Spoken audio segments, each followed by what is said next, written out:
Shorty Mona Lisa, I'ma play her like I'm violent. I feel like the island, we gon' take her to the island.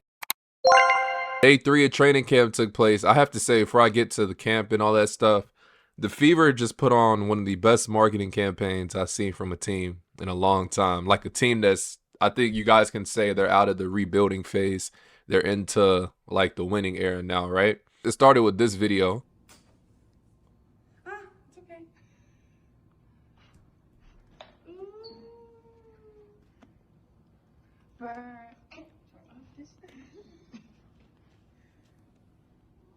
Now you know. This summer's biggest story? Something I forgot. Now you know. Now you know. Woo! All right, save me a piece. Now you know. So now you know. That's their new, and if you notice on their, if you go on their Twitter, that's like the hashtag they've been using, now you know. I didn't realize this was like the first step in an even larger campaign they were doing. I thought it was just like, okay, now you know, going into the season. No, like reveal of a whole campaign they had set for everybody. They dropped this today at 11. They said, now you know. This is the full thing they did. They said, some say we've arrived because the world knows our name, but you now know. Recognition alone was never the destination. It's the start of something unstoppable. Our ambitions are bigger than headlines. From the court to the culture, we're redefining what it means to own the moment. Not here to chase greatness, we're here to claim it. Our road games sound like home games. Our fan base doesn't ask for permission to show up and dominate. If you thought we arrived, now you know. We're not here for just the moment. We're here to take over. And then they went from this to just trolling. This is like the merch line. You guys see what shirt this lady's wearing right here? She got a They Not Like Us shirt on. You got CC right here. These 4 actually fire, I ain't gonna lie, these tough. They had the merch line. You see the little girl wearing a CC shirt. This little interaction right here, they're hardcore trolling. And they said they entered a diabolical level of trolling. Dropped this video. It says, we're not here to chase greatness. We're here to claim it. Now you know. Now you know, that was never the destination. From the court to the culture, we own the moment. We're not here to chase greatness. We're here to claim it. Our ambitions don't fit into headlines or highlight reels. Our road games sound like home games because our fans don't ask for permission to dominate. So if you thought we arrived, 2 more for Boston. now you know. We're not here for the moment. We're here for the takeover. So you guys could see them all 3. So this is like their campaign going for the season. And this is, they play in 4 days. So this is just building up more and more hype. And then another very big thing that came out. So look, Rebecca, she put this out last year. Context, Indiana Fever, the only WNBA team this season scheduled to play 11 games in 20 days. Has happened to only one other team since 2007. 2011 Mystics went 1-10 in their similar stretch and finished the season 6-28. If you notice last year, Fever went like 1-8, 1-9, something like that. I covered it last year. And they ended up making the playoffs. That should have showed, you know, they were going to be a really good team. What a difference a year makes in terms of the Indiana Fever early schedule. Last year, they started one of the toughest stretches in WNBA history. This year's early schedule is much friendlier. 2024, they had 11 games in 20 days. 2025, they got 11 games in 32 days. So, you know, they stretched it out a little bit. Saw this from Rachel. Shout out Rachel. She put this out and played this. The Indiana Fever absolutely got a new social media admin, and they are going crazy right now. Taking no prisoners. Let me read you this thread. Some may think we've arrived because the world knows our name. But now you know recognition alone was never the destination. This is the start of something unstoppable. Our ambitions are bigger than headlines and highlight reels. Can we pause for the photo that they decided to use here? If you know, you know. From the court to the culture, we're redefining what it means to own the moment. Because we're not here to chase greatness, we're here to claim it. Our road games sound like home games, and our fan base doesn't ask permission to show up and dominate. They know. They are finally saying the quiet part out loud. They know. They know. And we all know. We've all known about this. If you thought we arrived, now you know. We're not here just for the moment. We're here to take over. And they didn't stop here, you guys. We just released this shirt that says every game is a home game. And I showed this in the vid yesterday. But I didn't know it was part of a bigger campaign. I was like, oh, okay, that connects a lot. Oh my God, check the pulses of these other teams. Can you imagine fans from all across the country showing up to games with this shirt on, just casually going to an Atlanta Dream game at home with this t-shirt on.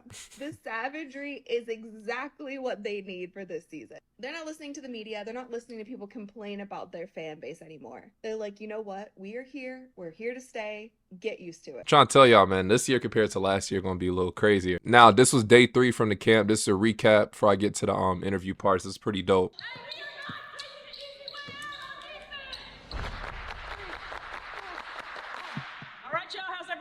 So good. So good. Good. I love it. Hey, day 3. Day 3. We can't have this. Spacing, okay? Timing, figure it out, problem solving, live action. Okay? We'll be able to make plays because of that. All right? Let's go. Y'all have a good time. Here we go. Together. 3, 1, 2, 3. Yeah.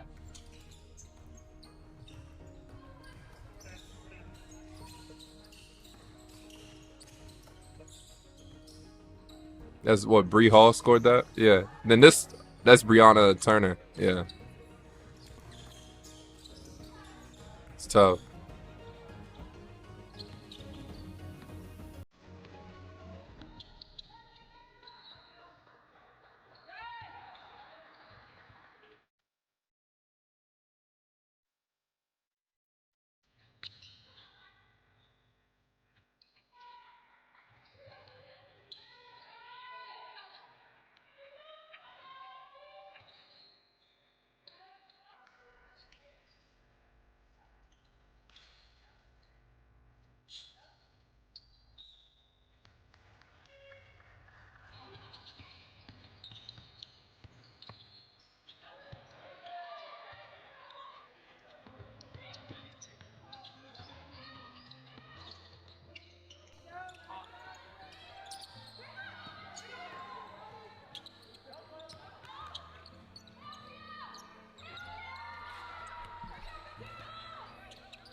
Our body to move quickly and our minds to slow down.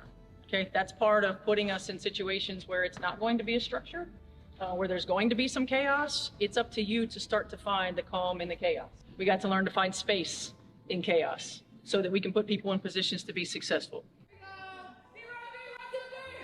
That was a recap from day 3. Makayla Timpson, I spoke about her in the other vid. This is a little bit what she said after the training camp day 3. It's been pretty good. I mean, I'm excited to be here, grateful for the opportunity and just learning from the vets each and every day, just slowing my mind down because it is a lot faster and a lot more physical, but understanding that they got my back and I'm going to be a great player here and just to learn from them and get as much knowledge as I can. Older women here, so a lot more speed, a lot more physicality, just something that I have to adapt. I finished up with my class last week, but just understanding I can really focus on basketball now. So just being able to do what they need me to do here and just focusing on that and be the best I can be every day. I'm so glad to be here. Grateful for Stephanie. I mean, she's been at some of my games, doing the radio and the commentating. And just she came to talk with me one day at our practice. So a lot of insight from her. I'm grateful to be on the team and just a whole bunch of joy during draft night, being with the people that I love. And that was just an amazing experience that I'm going to carry with me for the rest of my life. The game, just getting out and running, being my player down the floor, and that's what I'm going to do here. She gave me a lot of wisdom, a lot of knowledge, and I'm just grateful to be here with her and just to learn the things that she's done during her pro career so I can gain that knowledge and be successful. I like Indiana so far. I've been here to an AAU tournament, but the city's nice. It's not as busy in the downtown area where I can just go from my hotel and get any kind of food that I want that's in the area.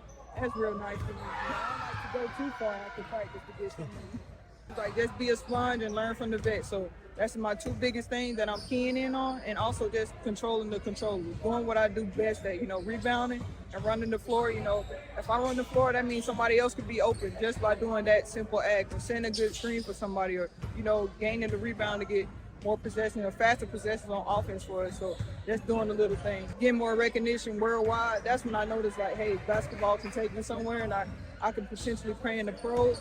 That's what happened. You know, I took it day by day and just working hard every single day, and it got me here. Thank God, and I think the work that I put in and having the family base that I've had, I mean, it's just such an incredible opportunity, and I'm grateful for it. And just to be here, just an amazing experience for me. I said before, I think out of all three rookies, she's gonna play the most if like one of them gets minutes, cause not really, they don't need no offense. They just need people who do the dirty work, and she plays defense, and she's gonna do all the dirty work. And as long as she runs the floor, set good screens. Y'all know how James Harden, everyone always says James Harden changed the trajectory of Clint Capella's career. That's a real thing. John Wall did it for Gortat. You know, there's a long list of like great point guards who made players look really good. Definitely could see Cece doing that for her. And the bonus for her is she also plays defense, you know, so that's going to always translate. If you play defense, there's always going to be some time for you on the court. That was her comments. This was Sophie Cunningham's comment. You know what? This is just like a breath of fresh air. I'm not kidding. I think it's been day 5, day 6. I don't even know what day it is, to be honest. But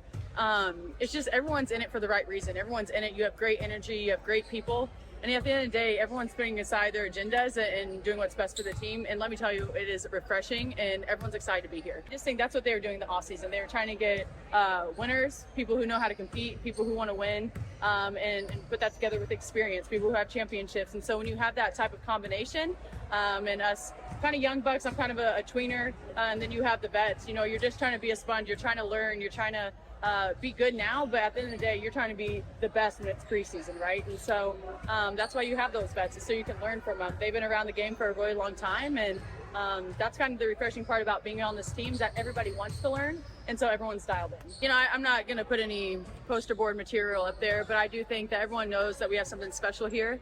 I think a lot of teams have a lot of teams that are special, a lot of rosters that are special, but can you put it together? Can you put aside your agendas? Can you come into work every single day when you're tired, when you're sore, and still get something done and stack the days? And that's what we're doing. Today was tough, you know what I mean? Like, we've been going for a long time. They haven't been, this is not an easy training camp, I'll tell you that, but I think we're going to be better for it. And I think if you ask anyone, everyone kind of just feels that nice energy. Be quick, we're a running gun, we're a shooting team. But with that, you got to get your cardio. With that, you have to play fast but play smart. And so there's a fine line between that, and we're all trying to get that. There's a lot of people here, a lot of different rotations, a lot of people that you haven't played with before. So you have to know where they want the ball, when they want it, their rhythm, their style of play. And so a lot of people are learning, but it's fun, right? Everyone's excited to be here. Everyone's working hard. We've had 3 really, really good days. No, I don't even want to sound like this, but it's been easy. It's been easy because you have really, really great people here that want to be a part of something special. And so they're not only phenomenal athletes, but they're phenomenal people. They're out in the community. They do what's right. I don't know. We're just good stewards. And so when you're around those types of people, it's refreshing. And when I say this, I'm truly happy to be here because it hasn't been like this for my career in a really long time. And I think that's a part of the chemistry. That's part of learning your teammates, learning yourself in a new system, right? And so it's a motion offense. We're going to be making a lot of reads. But with that, you have to be on the same page as people, right? That's when you can throw the ball away quite a bit. But that's why we're working on it now. And even just within the 3 days, you see people are already starting to get a rhythm, getting a chemistry. We're already reading each other pretty well. Who likes to shoot behind the screen? Who likes to come off a screen? Who likes to pitch? You know what I mean? And so with that, we're on day 3. So when season starts, I think we're going to be in a whole better place. But man, when I tell you it's fast, and sometimes we have to slow ourselves down a little bit. No, I don't mind it. I really don't mind it. I think you guys forget that I'm from Missouri. I was here for 23 years, and so I do appreciate the dry heat out in Phoenix, but I'm missing my curly hair, so hopefully you guys see curls soon. I'm all about my hair. I don't care about the heat. Like, so I guess, Makayla, you play with a point guard like DT who can get you the ball anywhere, and does that kind of help you with the learning curve a little bit? You know, I think anytime you play with the GOAT of our team, or the GOAT of our game, you're going to learn a lot. You know, you have to be ready for the ball, head on a swivel at all times. And the way that she throws the ball is a lot how DT threw it. I think this is just the younger version of her, so she has a little bit more energy, a little bit more spunk. I miss DT in her prime, but doesn't mean she wasn't great when I played with her. But honestly, at the end of the day, everybody can shoot, right? If you're cutting and you're open, you're going to get the ball. So you just have to be ready for that. And I'm excited for that. And I think you'll see 1 through 5 is interchangeable. And she is right with the way they're going to be playing this season. I showed in the clip yesterday. It's going to be there's not going to be, I think anyone can have a big game. I saw a comment where someone says they don't feel like CC will average 20 points a game. And low key, I kind of agree. I don't think the way their offense is, if it's gonna be constant passing and, you know, moving, I kind of could see it, because the offense is not just the offense is not like how Houston offense was with James Harden. It's kind of like, yo, we have so much talent. Let's just pass. Let's just keep moving. Anyone could score. So Sophie Cunningham might have 21 game. The next game, CC might go for 30. The next game, she might go for 15, but have 17 assists, you know, so it's all interchangeable. But we'll see. I'm very interested to see what they do. Let me know your thoughts on that in the comment section. You know, as always, it's your boy.